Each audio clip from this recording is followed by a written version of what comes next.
haciendo un tratamiento pues muy fuerte sobre la inseguridad y la violencia en México. Estamos convencidos de que efectivamente es uno de los escollos a los que se sigue enfrentando la Cuarta Transformación. También reconocemos que esto se da a partir de la apertura de las puertas del infierno por Felipe Calderón en una especie de legitimación de su fraude como candidato.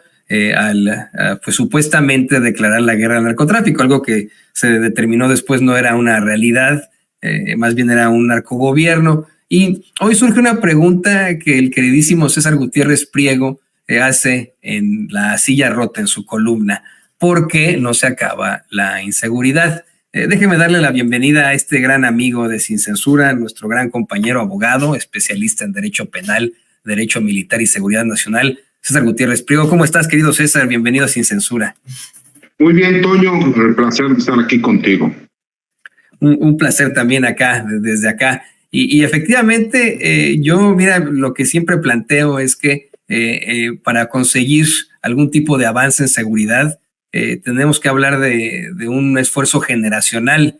Esa es mi opinión. Creo que tendría que ser a partir de el establecimiento de estas políticas que tiene el presidente López Obrador, que van sobre la raíz. Pero tú tienes otra tesis, tú nos comentas ahí, bueno, escribes ahí en La Silla Rota, que llevamos muchos años creyendo que el problema es la inseguridad cuando el verdadero problema es la impunidad. Sí, y la verdad es que lo sostengo así, Toño, porque toda aquella persona, esto es como un hijo, ¿no? Cuando un hijo comete una conducta incorrecta sin recibir un castigo, que no solamente tiene que ser por medio de nalgadas o golpes, pero sí una llamada de atención, un castigo, una pérdida a lo mejor de permisos o alguna cuestión en donde él vea que efectivamente lo que realizó fue incorrecto, pues entonces él lo seguiría repitiendo. ¿Qué es lo que yo veo aquí? Que no solo es el problema de seguridad el que la prevención del delito no se lleva a cabo como tal. En México estamos acostumbrados no a prevenir delitos, sino a perseguir delitos, que esa no es la función de la seguridad pública, sino de las policías de investigación, en este caso de los órganos de investigación como las fiscalías. ¿Y qué es lo que pasa cuando nosotros vemos que se cometen todos los días delitos en la calle y que estos delitos no son castigados? Pues obviamente con la impunidad. ¿Por qué? Porque es como el que llega y va formado en una fila para dar la vuelta a la derecha, a la izquierda, donde tú quieras, y llega otra persona y se mete, y se dan cuenta que no pasa nada porque se termina metiendo. Entonces los demás dicen, ¿para qué hago una fila? Pues si yo puedo llegar y meter, ¿no? Lo mismo pasa con aquel que no paga impuestos, lo mismo pasa con aquel que no respeta las reglas. Si nosotros no vemos que existe un castigo, forzosamente, pues obviamente esas conductas son repetitivas. ¿Y qué es a lo que voy con esto? Para nosotros lo más fácil es decir, falla la seguridad pública, fallan las fiscalías, el Poder Judicial es corrupto, pero el problema es que no vemos que es todo un sistema que tiene que ir en conjunto y que si no funciona como tal el sistema, pues por supuesto que estamos condenados al fracaso. Y más porque nosotros recibimos o adoptamos un sistema jurídico que viene de los países sajones, en donde lo que se busca es el respeto y respecto a los derechos humanos, pero también que sea privilegiada la justicia sobre la legalidad. Y en México, cuando nosotros no tenemos jurados que sean los que decidan en cuanto a un juicio del orden criminal, pues entonces se acabó la justicia y única y exclusivamente opera la legalidad. ¿Dónde viene el problema en cuanto a la legalidad? Que seguimos sin entender todos estos órganos que tiene la autoridad para poder realizar investigaciones, hacer trabajo y todo lo demás.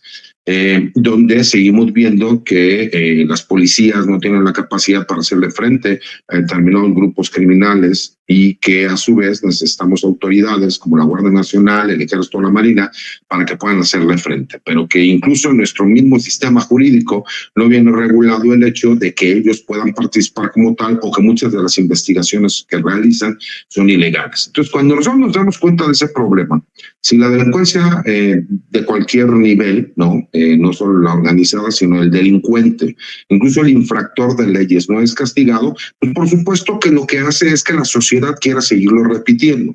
Cuando hablamos nosotros de abrazos no balazos, que se ha pervertido la frase que dicen, sí, claro, es que hay que darles abrazos a los delincuentes y bla, bla, bla, que todos hemos escuchado, esas famosas nado sincronizado por parte de los opositores a este gobierno. Lo que no entienden es que los abrazos es a los jóvenes y no balazos, como lo que sucedía en el sexenio de Felipe Calderón, en donde se terminaba asesinando jóvenes que no tenían absolutamente nada que ver con estos grupos criminales y que lo que se les denominaba era como daños colaterales, ¿no? Entonces es tratar de que irnos al problema de raíz, que es que la juventud tenga oportunidades y que no nada más sea el drogarse, el pertenecer a un grupo criminal, etcétera, etcétera, etcétera. Pero que viene generado también por muchos años de haber consumido una narcocultura, desde el corrido, las narcoseries, el hacer creer o vender, ¿no?, al narcotraficante como si fuera un héroe. Y por supuesto que empezamos a tener una serie de antivalores que lo que genera es, ¿no?, el famoso el que no tranza no avanza. Prefiero vivir 2 años como rey que 20 años como mendigo. Entonces creo que es un problema mucho más complicado, mi querido Toño, que no se ha querido ver y que desafortunadamente en este momento el tema de la seguridad pública está politizado, ¿no?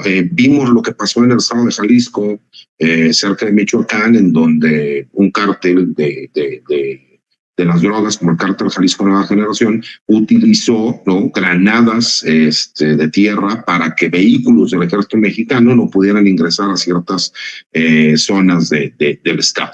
Entonces, cuando nosotros vemos una situación de ese estilo, pues significa que el empoderamiento de los grupos criminales es de tal manera en que saben que van a seguir impunes en cuanto a esta situación, porque incluso no tenemos nosotros la forma en que se pudiera realizar una investigación como tal, porque yo quiero ver que mandemos a los agentes del Ministerio Público que realicen los dictámenes que por ley se necesitan y que por supuesto pues estarán en riesgo, tendrán que estar en una zona de riesgo, como el hecho de que existan minas terrestres para que los vehículos militares no puedan entrar. Entonces creo que tendríamos que entrar en el tema, pero entrar en el tema en serio.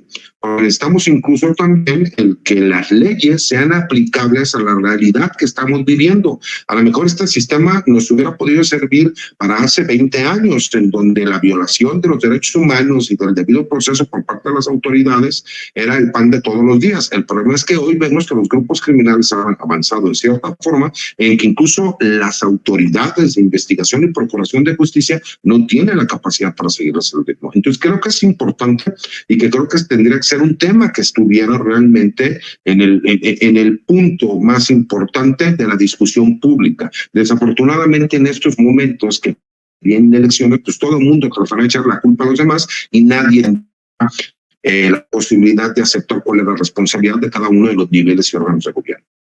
Sí, exactamente, lo hemos visto una y otra vez y aparte de todo es el tema que pueden utilizar desde la oposición para el golpeteo. Con ese pueden encontrarse y enfrentar definitivamente al gobierno de López Obrador. Los callan una y otra vez en cuestiones económicas, en cuestiones de justicia social, en cuestiones de una serie de avances, pero es ahí el escollo en la inseguridad. Y la verdad, y aquí le voy a pedir al equipo que nos grabe, querido, es que hemos visto que hay un verdadero esfuerzo para también de muchas otras formas enfrentar al crimen organizado, enfrentar la violencia, enfrentar la inseguridad. No se queda solamente en el abrazos no balazos. Efectivamente la idea es que generacionalmente, atacando las causas que generan la violencia, se pueda llegar en algún momento a tener un mejor país. Pero además las Fuerzas Armadas están colaborando en tareas de seguridad y esto, a pesar de que en la realidad para el público, para la gente en lo general es una circunstancia propositiva, para la oposición es siempre una seria problemática. Fíjate que hoy en la mañanera una corresponsal de nombre Yusbel Carolina Rada Díaz, de un medio que se llama Código Libre, me parece pues que le reprocha a López Obrador que Carlos Slim haya dicho que el ejército esté metido en tantas cosas. Yo entiendo que Slim dice este tipo de cosas, este tipo de circunstancias porque no le permiten a él tener todas las obras de infraestructura del gobierno federal y esa es la razón por la cual él lo cuestiona. No lo ve así esta reportera que constantemente hace este tipo de planteamientos hoy en la mañanera a nombre de su medio. Te quiero comentar nada más, te quiero poner esta pregunta que le hace a López Obrador porque pensé en ti, César, dije, estoy seguro que César Gutiérrez Priego le hubiera gustado contestarle a la reportera. Vamos a escuchar rápidamente la pregunta y si gustas, bueno, pues ahí le puedes dar una respuesta a esta muchacha. Buenos días, señor presidente. Mi nombre es Yufel Carolina de CódigoLibre.mx. Buenos días a todos. El día de ayer, el empresario Carlos Slim manifestó su desacuerdo sobre que el ejército está metido en casi todos los temas de gobierno. A estas alturas, ¿no cree que se excedió en la militarización de algunos aspectos, presidente?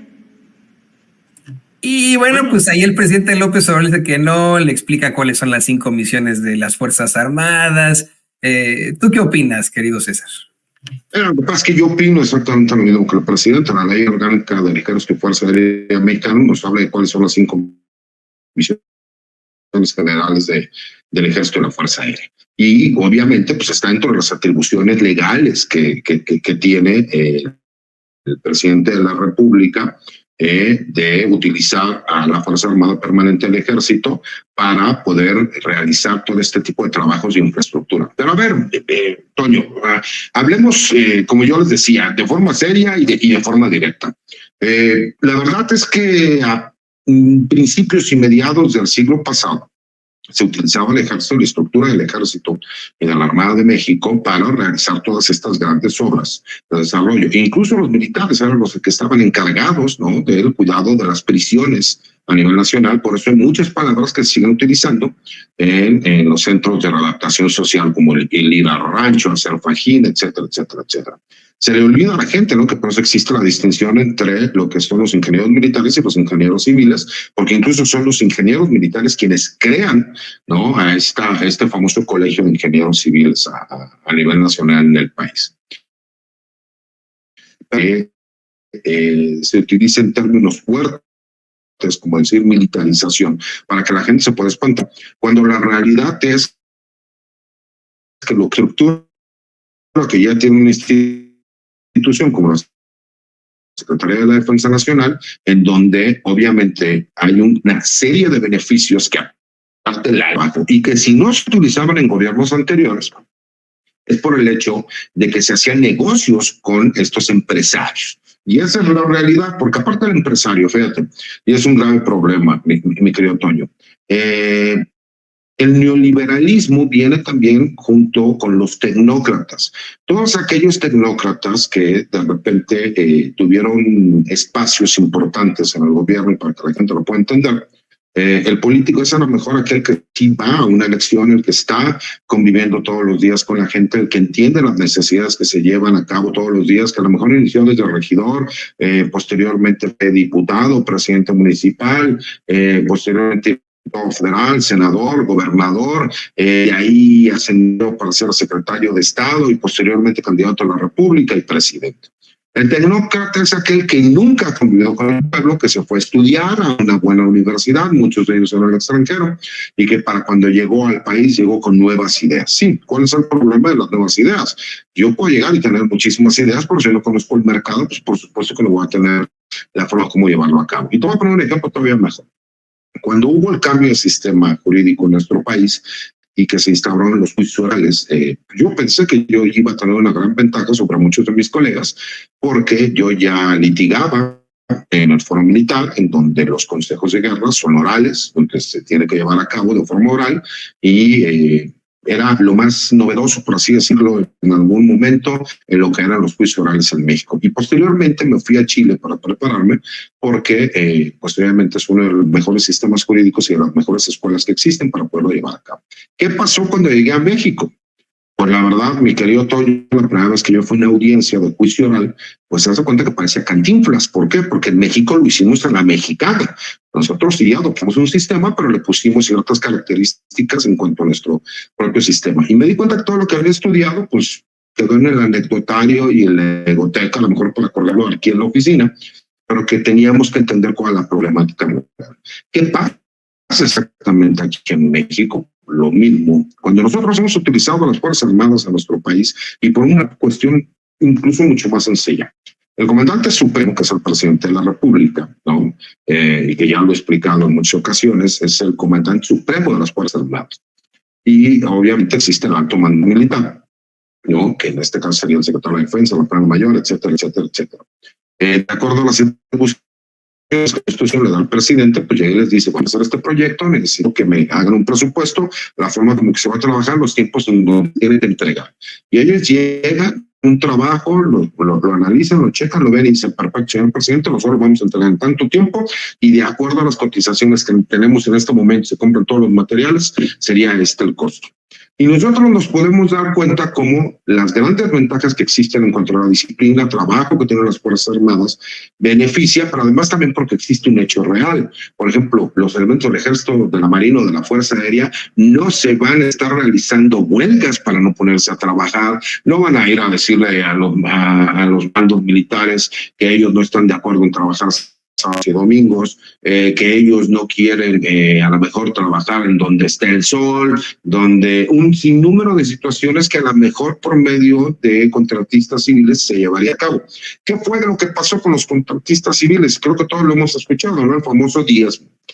Y a lo mejor en los 50, 60, 70, no, 80, pues a lo mejor el gobierno así trabajaba, ¿no? Daban un presupuesto, había 10 pesos y un peso era para a lo mejor funcionario público que autorizaba la obra. Se terminaba haciendo una obra, la cual era de beneficio para el país, y él decía, bueno, yo ya me gano una lana, que pues, por supuesto que eso es corrupción, pero el problema es que esto fue evolucionando, porque cuando llegaron los tecnócratas, pues, que dijeron, bueno, en vez de que digamos que va a ser el diezmo, vamos a poner algo que costaba 10 pesos, pero ahora lo vamos a poner en 20, ¿no? Entonces así siguieron trabajando un rato. ¿Dónde termina este problema? Pues cuando empiezan todos estos cambios de gobierno en donde se convierte el PRIAN, ¿no? Porque bien lo decía el compañero anterior, no nos hagamos tontos, pues el candidato de Ernesto Zedillo era Vicente Fox, así como el candidato de Felipe Calderón era Enrique Peña Nieto, ¿no? Pues esa es la realidad de lo que sucedió en el país. Pues cuando tú llegabas y decías, vamos a construir algo que cuesta 10 pesos, pero ¿qué te parece si le ponemos que vale 1,000 para que yo me quede con 500 pesos y tú te quedas con 500 pesos? Oye, pero vamos a decir que el presupuesto se salió de control porque los precios cambiaron respecto a lo que nosotros habíamos proyectado hace un año, entonces ya no costó 1,000, ya costó 10,000. Pero si quieres que tengamos todavía más ganancias, nada más haz la fachada, una barda, por ejemplo, de una refinería, y nosotros decimos que ya está llevando a cabo como tal y no construimos nada. Entonces, algo que iba a costar 10 pesos terminó costando 10,000 pesos y además no se construyó. Ese es el grave problema de lo que estuvo pasando con todos los gobiernos neoliberales, que por supuesto que viene la crítica respecto a que como no pueden meterle mano al presupuesto y vemos que el ejército, que la marina, realizan el mismo trabajo con menores costos, en mejores tiempos, con la disciplina que tienen y que además lo hacen con honestidad para que el presidente de la República y a su vez el pueblo de México tengan el beneficio, porque lo podemos ver todos los días. Recordemos cuál era el comentario, Toño. Es imposible que terminen todas las obras que hizo el presidente. Pues ya están todas las obras terminadas, ¿no? Y este año será de estar inaugurando todo lo demás. Entonces, por supuesto que eso causa molestia, porque recordemos, y es algo que es imposible y que la gente sigue sin entender, ¿cómo es posible que los políticos en México terminen siendo multimillonarios cuando sus sueldos no dan para que sean multimillonarios, ¿no? Entonces creo que es obligación de nosotros, que venimos de una generación o un par de generaciones anteriores, explicarle a todos los jóvenes mexicanos cómo eran las cosas en el país y cuál es la importancia del cambio que estamos viviendo, ¿no? Y creo que es obligación de nosotros y es una necesidad que tenemos de estar en la conversación pública, de explicar qué es lo que sucedía, cómo sucedía, cuál es la realidad, cuáles son las mentiras y cómo no han entendido que utilizar términos como militarización al principio espantaban a la gente, pero ahora la gente incluso no lo ve mal, aunque el término está malmente aplicado, porque para que la gente lo pueda entender, militarización sería que nos aplicaran las leyes y reglamentos y la disciplina militar a toda la sociedad mexicana. Y lo que más bien hemos estado viendo es una policiación de las Fuerzas Armadas, porque aparte es un fenómeno que se está dando a nivel mundial, o por lo menos regional en América Latina, ¿no? Entonces, y en algunas partes de Europa y Asia. Entonces, creo que eso es importante que nosotros, como especialistas en ciertos temas, porque tampoco somos todólogos, aportemos a la conversación pública y que alcemos la voz y digamos las cosas como son, de forma abierta, clara y valiente. Oye, hablando de esos políticos que no tienen lanas, que pues no tienen nada que ver con sus salarios, muchos de ellos fueron al Supertazón, al Super Bowl, que tú y yo hubiéramos querido ir, y qué barbaridad, ¿no? Hay boletos, ayer estaba viendo que hubo boletos hasta de $77,000, imagínate. Pero bueno, algo que no podrían pagar ni con un buen de ahorros que hicieran ahí de sus salarios. Ya para cerrar, César, no quiero quitarte más tu tiempo, pero este es un tema muy, muy importante que iniciamos con la mesa de análisis hace unos momentos, pero que de lo que tú eres experto. Hoy el presidente López Obrador volvió a mencionar el caso Colosio e hizo una triangulación muy interesante, ¿no? Habló de cómo es que, pues efectivamente, nunca se pudo pensar en la versión del asesino solitario, era algo ridículo, cómo es que la familia de Mario Aburto pidió a la Comisión Nacional de los Derechos Humanos pudieran de alguna u otra forma intervenir para pensar también en la versión del segundo asesino. Esto pues ya se determina de buenas a primeras desde hace un par de semanas. Se habla de este segundo tirador que ha sido exhibido, por cierto, por tantas investigaciones periodísticas con todo el rigor. Hay una serie de asegúnes, pero aquí lo que llama mucho la atención es el triángulo Carlos Salinas de Gortari, Genaro García Luna, Raimundo Rivapalacio. Hoy el presidente reconoce que hace un par de meses le planteaba por ahí Rivapayaso que iba a haber alguna especie de persecución a Salinas de Gortari, pues iban a regresar el caso Colosio, y que él hasta lo cuestionaba, que no tenía ni idea de este tipo de circunstancias. Dice, bueno, se cumplió porque este sujeto es uno de los más cercanos en estos sótanos del poder.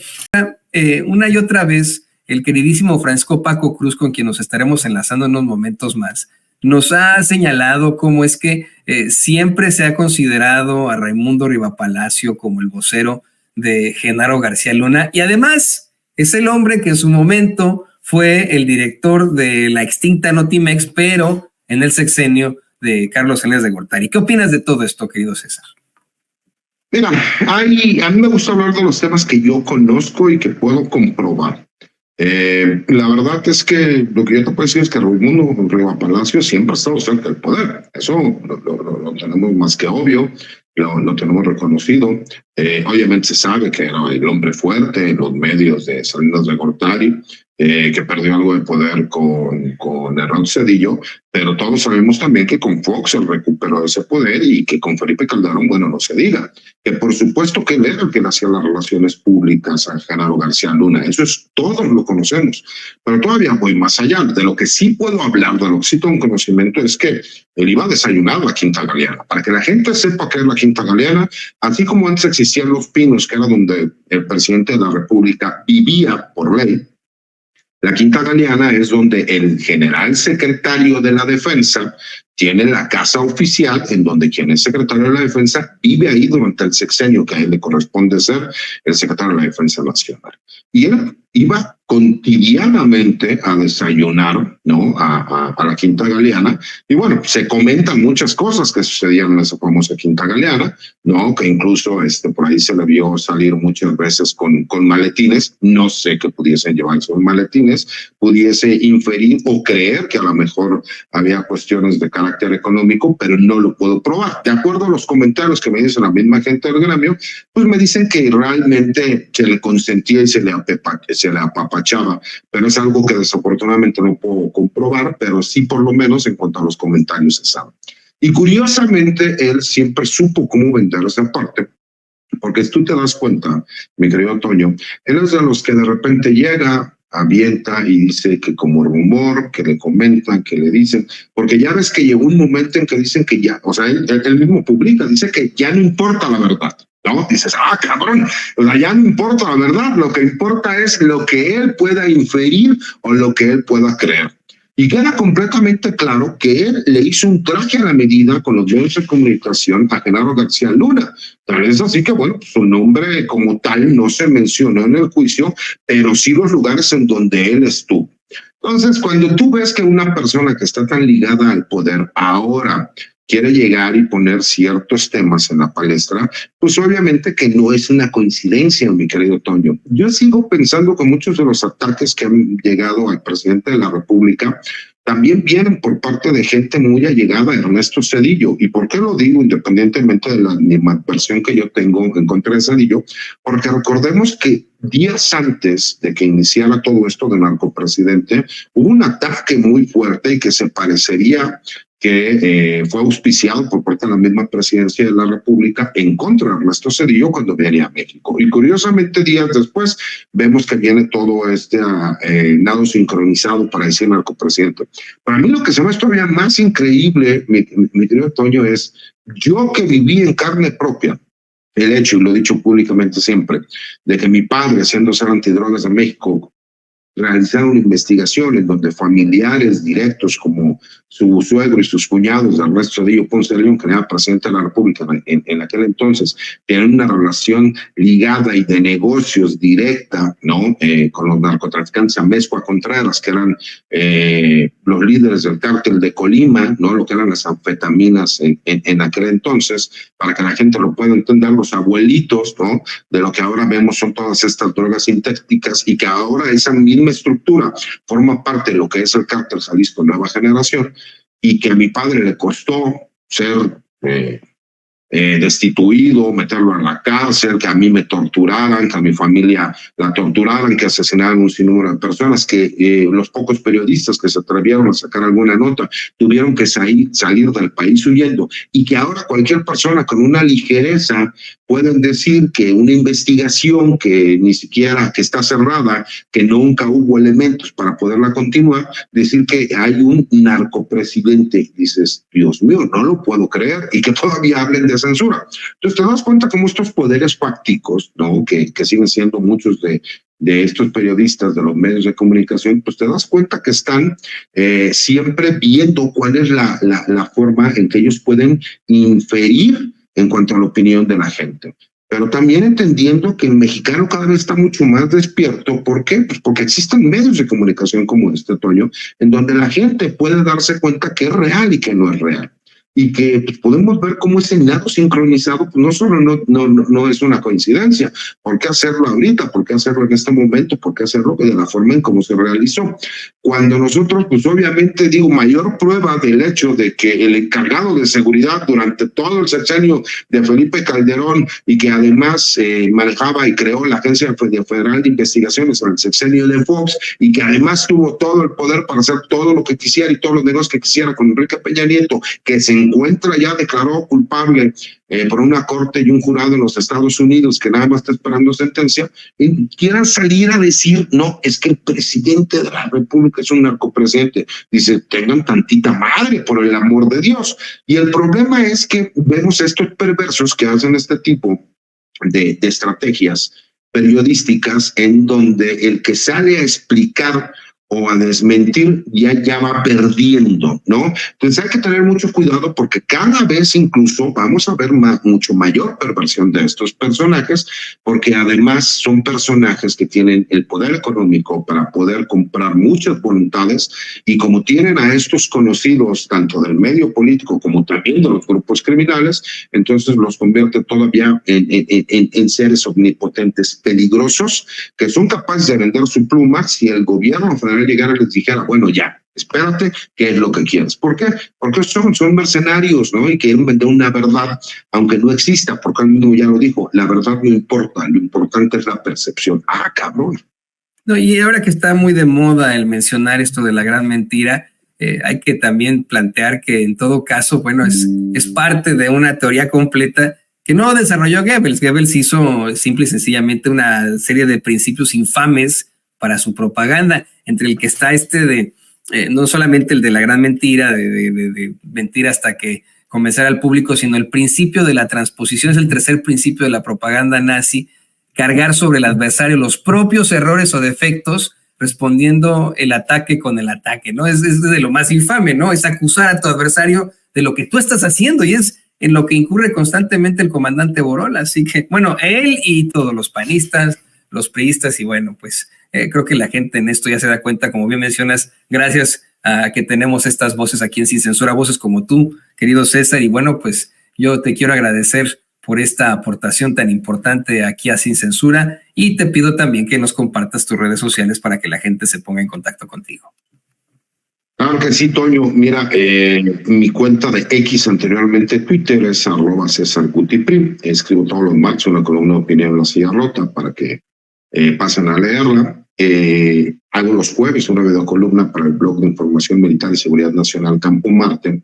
Tengo mi página de YouTube, que es César Gutiérrez Priego, y que traigo un nuevo proyecto donde voy a realizar un podcast y que obviamente invito a la gente para que puedan participar, sumarse y estar ahí. Y obviamente pues todos los martes aquí con la familia Sin Censura. Dejaste muy impresionado con lo que me comentas. No sabía de lo de Raimundo Rivapalacio yendo a la Quinta Galeana a desayunar todos los días, pues con razón, ¿no? Pero bueno, estamos platicando de esto más a fondo y yo te quiero agradecer que... Si estuvieron a punto de darle casi ¿no? Si le decían el generalito, ¿no? Porque pues no tenía el grado, pero mandaba y ordenaba como si él fuera el bueno. Pero bueno, algún día a lo mejor hablaremos un poco más de eso. Sí, hay que... Pero Paco Cruz te lo puede decir, él también conoce el hecho de que él iba a desayunar a la Quinta Galeana y que él terminaba manejando y diciendo cuál era la forma en cómo se tenía que llevar la comunicación social. Incluso él es el quien les decía quién tenía que ser el director de comunicación social de la Secretaría de Defensa Nacional. Pero bueno, ya habrá más tiempo para hablar de eso. Para revelar todo esto respecto a Raimundo Rivapalacio, pues querido César, te mando un gran abrazo. Ahí tiene usted a nuestro queridísimo colaborador, amigo, el abogado especialista en Derecho Penal, Derecho Militar y Seguridad Nacional, César Gutiérrez Priego.